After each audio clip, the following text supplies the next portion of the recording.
গ্রাম উন্নয়ন এবং তরুণদের কর্মসংস্থানের নিশ্চয়তায় বিশেষ গুরুত্ব দিয়ে একাদশ সংসদ নির্বাচনের আগে ইশতেহার ঘোষণা করেছে আওয়ামী লীগ। সকালে রাজধানীর হোটেল সোনারগাঁওয়ে ইশতেহার ঘোষণা করেন আওয়ামী লীগের সভাপতি শেখ হাসিনা।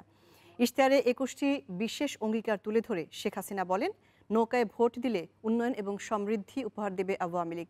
দুর্নীতির বিরুদ্ধে জিরো টলারেন্স নীতি, আইনের শাসন এবং মানবাধিকার সুরক্ষা, জনমাধ্যম আইনশৃঙ্খলা বাহিনী গড়ে তোলা, গণমাধ্যমের স্বাধীনতা নিশ্চিত, সার্বভৌমত্ব এবং অখণ্ডতা সুরক্ষায় প্রয়োজনীয় ব্যবস্থার অঙ্গীকার করা হয়।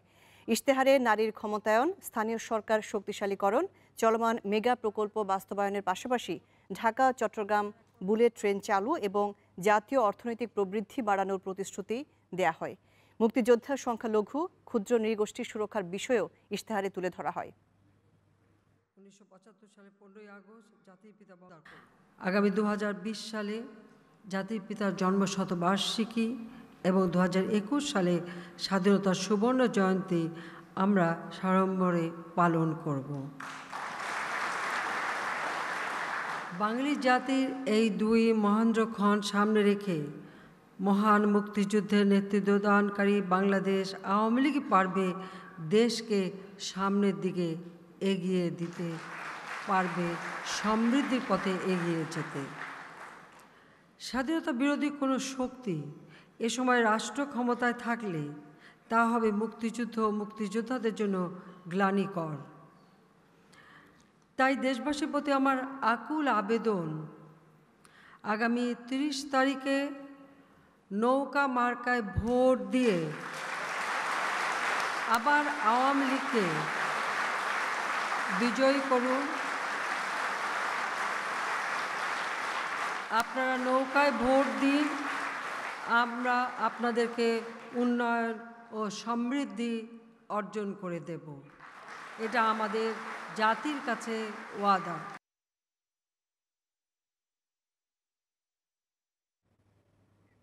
আওয়ামী লীগের ইশতেহার বিষয়ে বিস্তারিত জানাতে আমাদের সাথে যোগ দিচ্ছেন সহকর্মী শাহাদাত স্বপন। শাহাদাত, আওয়ামী লীগের ইশতেহারে গ্রাম এবং যুব সমাজের সমৃদ্ধির জন্য সুনির্দিষ্টভাবে কি কি বলা হয়েছে যদি আমাদের বিস্তারিত জানাতেন। গ্রামের বিষয়ে যেটা বলা হয়েছে যে ইশতেহারে যে এবার তারা যে বিষয়টিকে ফোকাস করছেন যে শহরের যে নাগরিক সুবিধা, সেই একই নাগরিক সুবিধা যতটুকু সম্ভব ততটুকু গ্রামে প্রোভাইড করা হবে। পাশাপাশি প্রত্যেকটা গ্রামকে শহরের সাথে যেন যোগাযোগের বিষয়টি যেন খুব স্মুথ হয়, সেজন্য যোগাযোগের ব্যাপক উন্নয়ন সাধন করা হবে। অর্থাৎ প্রত্যেকটি গ্রামকে শহরের সাথে খুব ইজিলি কানেক্টেড করার জন্য যোগাযোগের যত অবকাঠামো তৈরি করা দরকার সব অবকাঠামো তৈরি করবে। এবং আওয়ামী লীগ এবারের ইশতেহারে সবচেয়ে বেশি গুরুত্ব যে বিষয়গুলির উপর দিয়েছে তার মাঝে একটি হচ্ছে গ্রামে নাগরিক সুবিধা, শহরের মতো নাগরিক সুবিধা প্রোভাইড করা হবে। আর এছাড়া আরও আজকে ইশতেহার যে বিস্তারিত ইশতেহারটি সেটির একটি সংক্ষিপ্ত সার একটি পুস্তিকা করা হয়েছিল। সেই পুস্তিকার 16 পৃষ্ঠার মাঝে 15 পৃষ্ঠা আজকে আওয়ামী লীগ সভাপতি শেখ হাসিনা পড়ে শুনিয়েছেন। এবং এর মাঝে আমরা দেখেছি যে মোট 21টি বিশেষ অঙ্গীকার করা হয়েছে। 21টি বিশেষ অঙ্গীকারকে 35টি ভাগে ভাগ করে সংক্ষিপ্ত সার আজকে তুলে ধরেছেন।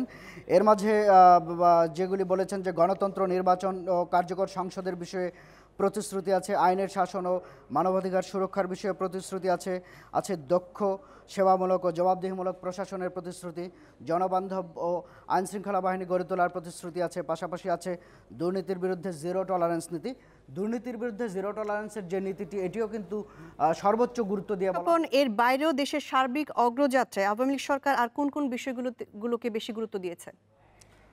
যেসব বিষয়ের উপর গুরুত্ব দেওয়া হচ্ছে সবচেয়ে গুরুত্বপূর্ণ অর্থনৈতিক যে একটি ইঙ্গিত দিয়েছেন যে আগামীতে যদি আওয়ামী লীগ ক্ষমতায় আসতে পারে তাহলে আগামী 5 বছরে দেশের যে প্রবৃদ্ধি আছে সেই প্রবৃদ্ধিকে আগামীতে 2 ডিজিটে অর্থাৎ 10-এ নিয়ে যাওয়া হবে। এই বিষয়ে সুস্পষ্টভাবে জানিয়েছেন যে আগামী 5 বছরে আওয়ামী লীগ যদি নির্বাচিত হতে পারে সেক্ষেত্রে বাংলাদেশের প্রবৃদ্ধিকে 10 ডিজিটে 10-এ উন্নীত করা হবে। পাশাপাশি দুর্নীতির বিরুদ্ধে তো প্রতিশ্রুতি আছে।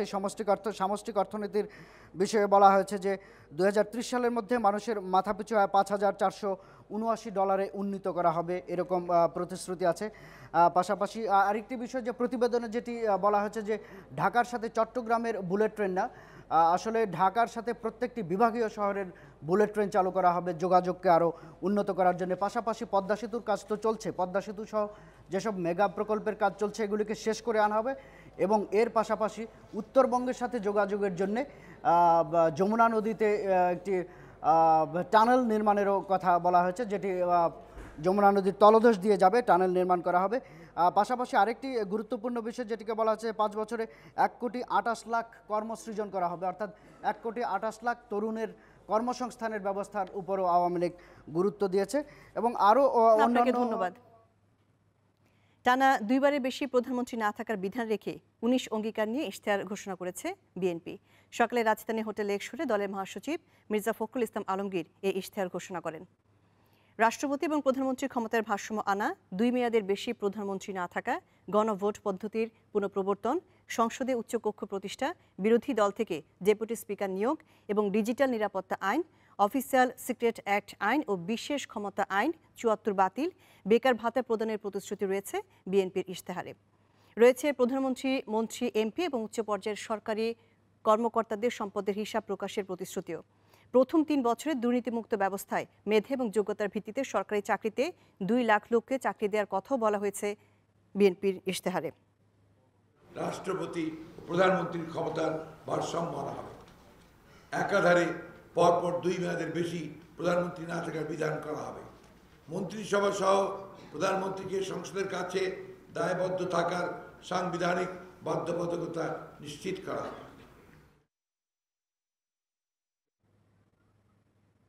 এ বিষয়ে আরো জানাতে তেজগাঁ থেকে যোগ দিচ্ছে সহকর্মী জাহানারা পারভিন। জাহানারা পারভিন, বিএনপি নির্বাচন ইশতেহারে যে প্রতিশ্রুতিগুলো দিয়েছে সেগুলো বাস্তবায়ন কতটুকু যুক্তিসঙ্গত, নাকি এই নির্বাচনী ইশতেহারগুলো শুধুই নির্বাচনের জন্য দেয়া?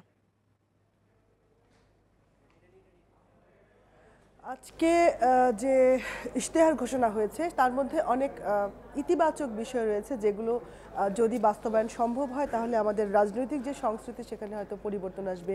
বেকার ভাতা প্রদানের কথা বলা হয়েছে, এটি এর আগে আমরা দেখিনি। তারপর কর্মসংস্থানের ব্যাপারে, তরুণদের চাকরি দেওয়ার ব্যাপারে বলা হয়েছে এবং ভিআইপিদের চলাচলের সময়, প্রধানমন্ত্রী এবং রাষ্ট্রপতি চলাচলের সময় জনগণের জন্য দুর্ভোগ না হয় সেরকম ব্যবস্থা। তারপর প্রধানমন্ত্রী এবং রাষ্ট্রপতির ক্ষমতার ভারসাম্য, প্রধানমন্ত্রী 2 মেয়াদে কেউ থাকবে না, বিরোধী দল থেকে ডেপুটি স্পিকার নিয়োগ, ন্যায়পাল নিয়োগ, আরও অনেক গণভোটের পুনঃপ্রবর্তন, এরকম রাষ্ট্রীয় কিছু রাজনৈতিক অনেক বিষয় রয়েছে, সামাজিক বিষয়, অর্থনৈতিক বিষয় বা অনেকগুলো বিষয় রয়েছে। এটা আসলে তাদের সদিচ্ছার উপর নির্ভর করবে যে তারা কতটুকু এই ইশতেহার বাস্তবায়ন করবে। কিন্তু অধিকাংশ ক্ষেত্রে দেখা যায় অনেক কিছুই বাস্তবায়ন হয় না, এটা আসলে নির্ভর করে সেই দলের সদিচ্ছার উপর। কিন্তু চাইলে অনেক কিছুই বাস্তবায়ন সম্ভব এবং নেতারা বলেছেন যে তারা এই ইশতেহার বাস্তবায়নের ব্যাপারে খুব আন্তরিক।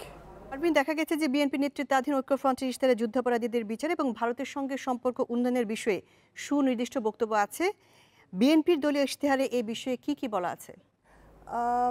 ঐক্যফ্রন্টের ইশতেহারের সঙ্গে আজকের বিএনপির ইশতেহারের কিছুটা তফাৎ আমরা এই ক্ষেত্রে দেখতে পেয়েছি। গতকাল ঐক্যফ্রন্ট ভারতের সঙ্গে সম্পর্ক উন্নয়নের ব্যাপারে ভারতের নাম নিয়েছে, কিন্তু আজকে বিএনপির ইশতেহারে আমরা দেখেছি ভারত নামটি পররাষ্ট্র যে অধ্যায়টা রয়েছে সেখানে নেই। তারা বলেছে বিদেশি রাষ্ট্রের সঙ্গে সম্পর্ক জোরদার করা হবে। ভারতের নাম নিয়ে তারা এটাও বলেছে যে প্রতিবেশী রাষ্ট্রের প্রতি নিরাপত্তা হুমকি হয়ে ওঠে এমন কোনো বিষয়কে বিএনপি স্পেস দেবে না। এমনকি এমন কথা বলা হয়েছে পশ্চিমবঙ্গ, মেঘালয়, বিহার, নেপাল, ভুটানের সঙ্গে সম্পর্ক উন্নয়ন করবে, কিন্তু ভারত শব্দটি এখানে নেই। আর যুদ্ধাপরাধীদের যে বিচারের প্রসঙ্গ গতকাল আমরা ঐক্যফ্রন্টের ইশতেহারে দেখেছি, তারা বলেছেন যে এখন যে বিচার চলছে, যে কার্যক্রম সেটি অব্যাহত থাকবে, সেটি তারা বন্ধ করবেন না। কিন্তু আজকে আমরা যুদ্ধাপরাধের বিচার নিয়ে বিএনপির এই 19 দফা ইশতেহারে কোনো অঙ্গীকার দেখিনি। আপনি আসলে এক ধরনের। আপনাকে ধন্যবাদ। 3 আসনে খালেদা জিয়ার প্রার্থিতার রিট খারিজ করেছেন হাইকোর্টের 3য় বিচারক। এর ফলে একাদশ জাতীয় সংসদ নির্বাচনে অংশ নিতে পারছেন না তিনি। এর আগে সকালে আদালতের প্রতি অনাস্থা জানিয়ে খালেদা জিয়ার আইনজীবীদের করা আবেদন খারিজ করেন হাইকোর্টের 3য় বিচারক JBM হাসান। ফেনী 1, বগুড়া 6 এবং 7 আসনে খালেদা জিয়ার প্রার্থিতার বৈধতা চ্যালেঞ্জ করা রিটের শুনানি শুরুর জন্য আইনজীবীদের আদালত নির্দেশ দিলেও তারা আপত্তি জানিয়েছেন। অনাস্থা দেওয়ার পরও শুনানি চালু রাখায় বিএনপি চেয়ারপারসনের আইনজীবীরা আদালত বর্জন করেন। 3য় বিচারকের আদেশের সার্টিফাইড কপি পেলে তারা প্রধান বিচারপতির কাছে যাবেন বলেও জানিয়েছেন। এদিকে অ্যাটর্নি জেনারেল মাহবুবে আলম জানিয়েছেন 3য় বিচারকের রায় চূড়ান্ত হওয়ায় খালেদা জিয়া আর নির্বাচনে অংশ নিতে পারবেন না।